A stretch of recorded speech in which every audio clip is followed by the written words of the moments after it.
Nhưng mình thấy làការឆ្នាំថោះនៅក្នុងស្ថានភាពក្នុងពេលឥឡូវហ្នឹងស្ថានភាពលុយកាក់ផងយើងហ្នឹងគឺកំពុងតែហុចឱកាសឲ្យសម្រាប់យើងឲ្យថាបានដែរប៉ុន្តែប្រយ័ត្នប្រយែងទៅលើអ្វីមួយដែលយើងធ្វើហ្នឹងយើងអាចថានឹងបោះឈានទៅមុខបោះមេទៅក្នុងការសម្រេចចិត្តប៉ុន្តែរឿងខ្លះប្រយ័ត្នប្រយែងមានការបោកបញ្ឆោតពីមនុស្សជុំវិញខ្លួនវាថានឹងនាំទៅផលពិបាកសម្រាប់យើងឲ្យថាបានដែរអ្នកដែលការឆ្នាំថោះសួស្តីបងប្អូនគ្នាយើងមកដល់ពាក់ព័ន្ធជាមួយនឹងការរបស់ខ្ញុំវិញលើទៀតហើយយើងនៅក្នុងឆ្នាំថោះខែ8ហ្នឹងគឺមានរឿងអ្វីដែលត្រូវចង់ប្រាប់ខែ8ហ្នឹងគឺបើសិនជាឡើងគឺឡើងខ្លាំងតែម្ដងទៅលើកិត្តិយសផងយើងទៅលើភាពជាអ្នកដឹកនាំផងយើងទៅលើការងារផងយើងគឺវាសុំតែម្ដងប៉ុន្តែបើសិនជាយើងមិនមានបទពិសោធន៍គ្រប់គ្រាន់ទេគឺអាចថានឹងមានការបោកបញ្ឆោតពីការងារពីរឿងទាំងអស់ហ្នឹងមកវិញអាចថាបានដែរអញ្ចឹងបើសិនជាយើងអាយុខ្ទង់20ជាងឡើងទៅហ្នឹងគឺវាថានឹងជួបរឿងល្អបារាយបើសិនអាយុក្រោមហ្នឹងគឺរឿងពិបាកអញ្ចឹងនៅក្នុងឱកាសនៃវាសនាផងយើងហ្នឹងគឺខ្ញុំជឿថាបើសិនជាយើងក្តោបទៅលើខ្លួនឯងទៅលើកិត្តិយសខ្លួនឯងគឺវាថាឡើងល្អយើងធ្វើអ្វីមួយយើងចេះគិតបន្តិចប៉ុន្តែនៅក្នុងវាសនាផងយើងហ្នឹងឥឡូវហ្នឹងតែម្ដងយើងកំពុងតែអាម៉ាស់ទៅលើកិត្តិយសបន្តិចយើងអាម៉ាស់ទៅលើភាពជាអ្នកដឹកនាំរបស់យើងយើងអាម៉ាស់ទៅលើផ្លូវចិត្តផងយើងពេលខ្លះបើសិនជាយើងចែកទៅលើក្តីស្រឡាញ់ឲ្យមនុស្សជុំវិញខ្លួនមិត្តភ័ក្តិមិនថាលុយកាក់មិនថាផលប្រយោជន៍អីទេគឺវាថានឹងល្អសម្រាប់យើងទៅលើរឿងអ្នកខ្លះបើសិនជាយើងមានការពិបាកចិត្តដើរហើរសប្បាយរីករាយជា relax គឺវាអត់មានជាបញ្ហាសម្រាប់អ្នកដែលកើតឆ្នាំថោះទេយើងនៅក្នុងគ្រឹះផងយើងនៅក្នុងការប្រគួតប្រជែងស្នេហាប្រិយប្រពន្ធនៅក្នុងសំណាងផងយើងគឺត្រូវតែពង្រឹងទៅលើគ្រឹះខ្លួនឯងបន្តិចឲ្យរឹងមាំដោយក្នុងគ្រួសារយើងមិនសូវជាមានគ្រឹះរឹងមាំទេព្រោះពេលខ្លះឧទាហរណ៍យើងការចាយវាផងយើងហ្នឹងគឺអត់សូវមានគ្រឹះអត់សូវមានការទប់មុតមមល្អប្រសើរទេគឺយើងកំពុងតែមានការចំណាយដូចជាសត្រូវដែលចាយលុយតែម្ដងអញ្ចឹងណាយើងត្រូវតែប្រយ័ត្នប្រយែងមិនថាស្នេហាប្រិយប្រពន្ធមិនថាមិត្តភ័ក្តិការចាយវាជាមួយនឹងមិត្តភ័ក្តិមិនថានឹងគ្រប់យ៉ាងយើងត្រូវតែប្រយ័ត្នប្រយែងប៉ុន្តែសំណាងគឺវានៅតែចូលមកសម្រាប់យើងប៉ុន្តែបើសិនភាគច្រើនហ្មងបើសិនជាមានប្តីប្រពន្ធណាគឺវាថានឹងនាំនៅសំណាងខ្លាំងជាងអ្នកនៅលាវប៉ុន្តែបើសិនជានៅលាវយើងត្រូវតែប្រយ័ត្នប្រយែងទៅលើការចំណាយលុយកាក់អីចឹងណាវាធ្វើឲ្យយើងអាម៉ាស់ទិញទូចប៉ុន្តែនៅតែឱកាសហុចឲ្យលទ្ធផលយ៉ាងច្រើននៅតែហុចឲ្យសម្រាប់យើងវាមានតែមួយចានទឹកម្ចានគោកបើឱកាសមួយហ្នឹងគឺបើសិនជាឡើងគឺឡើងខ្លាំងតែម្ដងបើសិនជាធ្លាក់គឺធ្លាក់ខ្លាំងតែម្ដងសម្រាប់រឿងទាំងអស់ហ្នឹងប៉ុន្តែកុំឲ្យតែយើងនឹងរងនៅសម្ពាធដែលគេប្រមាថពីយើងហើយពេលខ្លះគេចូលមកចង់បានផលប្រយោជន៍ពីយើងមិនឲ្យផលប្រយោជន៍ពីគេមានការចំណានឆ្លៀងនេះសម្រាប់យើងឲ្យថាបានប៉ុន្តែរឿងហ្នឹងគឺវាអត់ចាំបាច់ទេយើងធ្វើតែខ្លួនយើងដែលឲ្យល្អទៅបាច់ខ្វល់ពីសម្ដីអ្នកដទៃទេអញ្ចឹងបើសិនជាខ្ញុំបង្វិលលើវាសនានៅក្នុងខែ8ហ្នឹងចរិតផងយើងគឺមាន5ប្រភេទចរិតទី1គឺពាក់ព័ន្ធជាមួយនឹងការចាយវាយបើសិនជាចាយគឺយើងចាយខ្លាំងតែម្ដងបើសិនជាអត់ចាយគឺអត់ចាយតែម្ដងជាមួយមិត្តភ័ក្តិគឺវារឿងច្រើនជាងគេនៅក្នុងស្ថានភាពដូចការចាយវាយដើរលេងសប្បាយរីករាយហឺហាគេទៅជួសអីហ្នឹងបើសិនជាយើងទប់មិនជាប់ទេគឺនឹងអស់លុយលីងតែម្ដងឲ្យថាបានណាជម្រាបពាក់ព័ន្ធជាមួយនឹងគ្រួសារអញ្ចឹងពេលខ្លះគ្រួសារតែងតែដាក់សម្ពាធឲ្យគឺដោយសារតែយើងការដើរហើរការចាយវាយការអីហ្នឹងគឺវាមិនចេះគិតពីមុនមកអញ្ចឹងនៅក្នុងខែ8ហ្នឹងគឺវាចូលតែរឿងបញ្ហាហ្នឹងចូលមកអញ្ចឹងបើសិនជាយើងគុំក្រងម៉ែគឺវាថានឹងនាំនៅផលពិបាកសម្រាប់ในការឆ្លំថោះយើងត្រូវតែធ្វើឲ្យខ្លាំងល្អប្រសើរបន្តិចទៅកុំឲ្យមានការចាយវាយច្រើនពេកគឺវាថានឹងអស់គ្រួសារគឺតែងតែដាក់សម្ពាធគឺវាជារឿងត្រូវហើយប៉ុន្តែពេលខ្លះយើងទ្រាំមិនបានយើងឲ្យថានឹងពិបាកចិត្តយើងអីចឹងទៅតែលទ្ធផលយ៉ាងគឺគ្រួសារឲ្យកេរមរតកឲ្យនៅរឿងល្អសម្រាប់អ្នកដែលកើតឆ្លំថោះឲ្យថាបានដែរជាទី3ពាក់ព័ន្ធជាមួយនឹងជំងឺក៏ពីជំងឺផងមិនក៏ពីជំងឺផងយើងនៅក្នុងខែ8ហ្នឹងតែម្ដងគឺតំណាងឲ្យជំងឺតែម្ដងអញ្ចឹងមិនមែនជំងឺឈឺជំងឺអីទេជំងឺឈឺក៏វាអាចថាមានដែរឲ្យតែយើងដើរហើយការចាយវាសុបាយវារឿងជ្រុលឡើងវិញ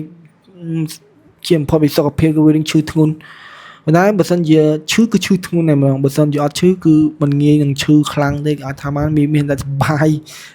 រីករាយខ្លាំងសម្រាប់យើងអាចថាបានជាទី3ពាក់ព័ន្ធជាមួយនឹងខ្យល់ការងារយើងអាចថាពេលខ្លះរៀងខ្ជិលការងារដែរពាក់ព័ន្ធមជ្ឈដ្ឋានហ្នឹងនៅពេលដែលយើងខ្ជិលការងារខ្លាំង មិនមែនខ្ជិលការងារបានន័យថាចរិតទាំង5ប្រភេទហ្នឹងវាមានខ្ពស់ខ្ទាបសខ្មៅវែងខ្លីវាដើរដណ្ដើមគ្នាអាក្រក់ល្អណាអញ្ចឹងចរិតដែលខ្ជិលការងារតែម្ដងយើងយកចិត្តប្រើទៅលើគំនិត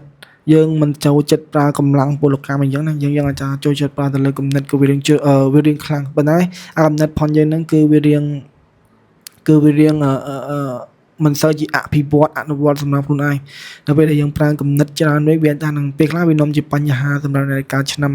ថោះអាចថាបានដែរចរិតទី5ពាក់ព័ន្ធជាមួយនឹងសំណាងអញ្ចឹងសំណាងយើងអាចថាពេលខ្លះយើងអាចថាសំណាងចេញពីស្នេហាពេលខ្លះយើងអាចថានឹងប្រៀបធៀបសំណាងស្នេហាគេស្នេហាយើងអញ្ចឹងថានឹងវាមានជាបញ្ហាសម្រាប់យើងដែរពេលខ្លះស្នេហាយើងមិនល្អក៏ដោយសារតែយើងឆាយវាច្រើនមិនចេះគិតធ្វើអ្វីមួយដែលមិនចេះអីយ៉ាងទៅបើសិនជាស្នេហាបើសិនជានៅលាវហ្នឹងយើងធៀបជាមួយសង្សារយើងសង្សារគេសង្សារហ្នឹងវាអត់ប្រយោជន៍តែមិនបើសិនជាអីគេទៅសំណាងផងយើងហ្នឹងផ្ដោតទៅលើខ្លួនឯងឲ្យខ្លាំង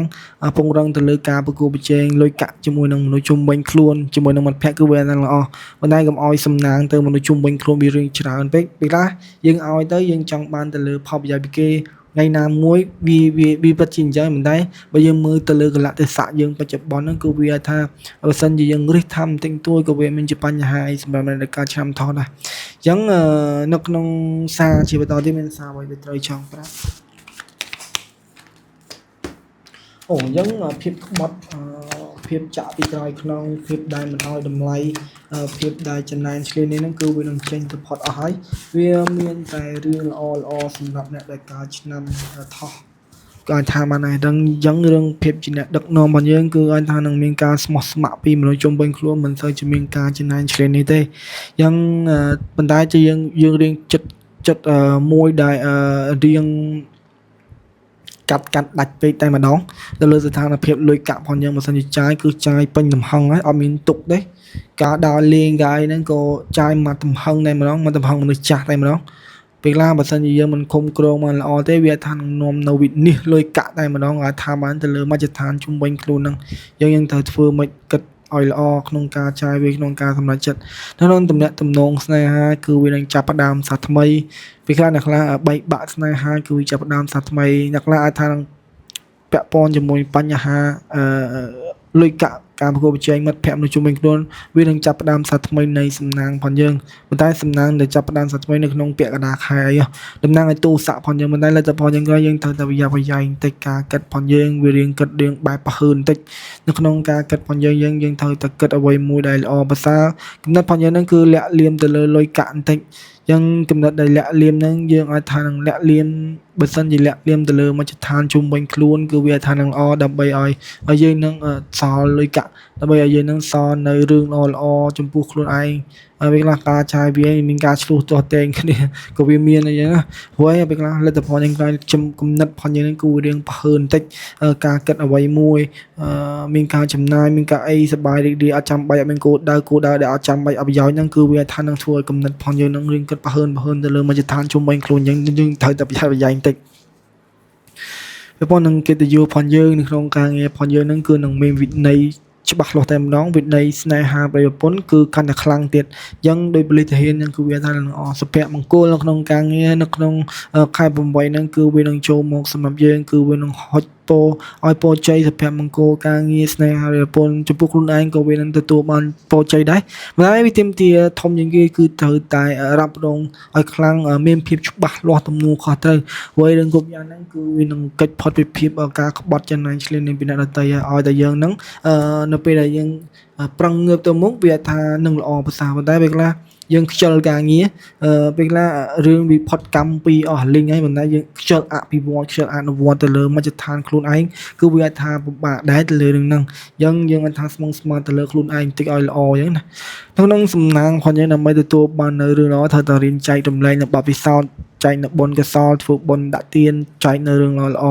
ចំពោះមនុស្សជុំវិញខ្លួនចំពោះនៅបទពិសោធន៍គឺវាថាល្អមុនហ្នឹងខ្ញុំនិយាយថា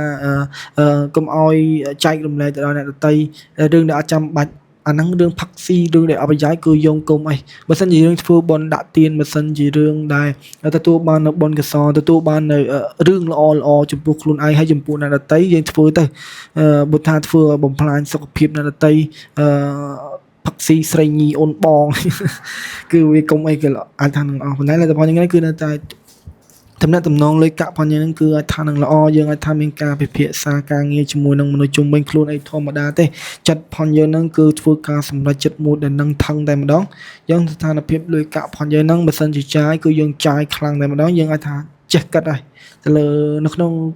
កាតនៅក្នុងពេលឥឡូវហ្នឹងចង់ប្រាប់យើងអាចថានឹងចេះគិតរឿងគ្រប់យ៉ាងទាំងអស់ហើយនៅក្នុងខែ8ពេលខ្លះរឿងខ្លះបើសិនជាមិនចេះគិតមិនចេះអីហ្នឹងគឺអាចថានឹងយើងអាចថានឹងទាញមករកខ្លួនឯងកាថាបានដែរខ្ញុំជឿថាបបិសោតផងយើងគឺនៅមានគ្រប់គ្រាន់សម្រាប់នៃការឆាំថោះយ៉ាងនេះមិនប៉ុណ្្នឹងអ្នកក៏មកបងទស្សនានៅការរបស់ខ្ញុំមីលុយចំពោះមុំលោកភាពល្អសំណាងល្អរកទទួលទីមានបានគ្រប់ពេលកិច្ចគ្រប់ទីកន្លែងជួបគ្នានៅឱកាសក្រោយបាយបាយ